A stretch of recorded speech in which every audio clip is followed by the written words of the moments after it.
Why do we often find it easier to put hours into video games just to see our characters grow, or to accomplish an achievement? In this video, I'm going to give you the 3 steps to help make leveling up yourself as easy as grinding out that battle pass. And if you've noticed, the video is pretty short, and I wanted to keep it that way, so enjoy.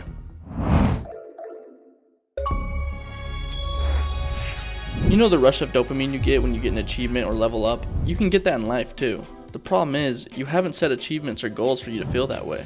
That hit of progress, that feeling that you're moving forward, that you're getting somewhere, in games that feeling isn't random, it's designed. Many video games tell you exactly where to go and reward you for getting there. They give you objectives, they give you checkpoints, they show you the path. And when you complete it, you feel momentum. This needs to be applied to your life.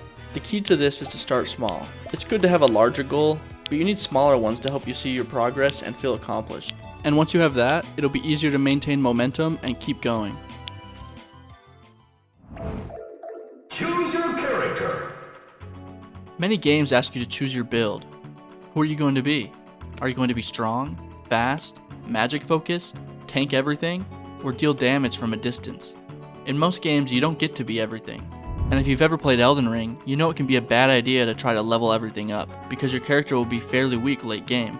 You'll survive early on, you'll feel decent, but eventually, you won't hit hard enough, you won't move fast enough, and you won't have specialized enough, and the game gets harder. Life works the same way. A lot of people try to level up everything at once, and spreading yourself thin feels productive, but often makes you average at everything. So try to find what you were good at, and even like, and get really good at it.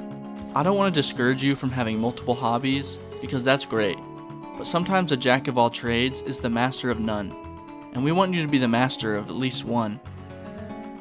So once you choose your build, every decision becomes easier, every level up becomes intentional, and instead of being a scattered character with random stats, you become powerful in something specific. So if you're struggling with discipline, this is one of the best things you can do, just to sit down and commit to at least one thing, because trying to do everything at once is just going to make it a million times harder.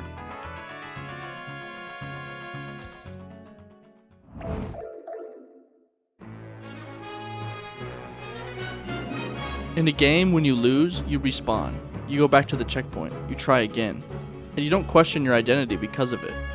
You don't sit there thinking, maybe I'm just not cut out for this game. But in real life, one failed interview can feel like proof that you're not good enough. One bad mistake can feel like confirmation you shouldn't even try. And one awkward moment can spiral into days of overthinking. And that's strange, because if this were a game, you'd expect to lose the first time. That's how boss fights work. They're designed to test you, to expose what you haven't mastered yet. I once heard Mark Rober talk about failure as something to iterate through instead of something to avoid. In engineering, when something breaks, it's not a catastrophe, it's feedback. It tells you what to adjust. That's what real-life boss fights are. A rejection isn't a verdict, it's feedback. A failure isn't a dead end, it's information. You didn't lose, you learned the attack pattern. You don't conquer fear before you fight the boss. You conquer it by fighting it. When it comes to games like this, no one ever picks up the controller for the first time, and then after jumping into a pit thinks, I'm so ashamed, that was such a failure, and they never want to try again, right? What really happens is they think, oh, I've got to remember, there's a pit right there. So I think next time I'm going to come out with a little more speed, I'm going to jump a little bit later. The focus and the obsession is about beating the game, not how dumb you might look if you get hit by a sliding green shell.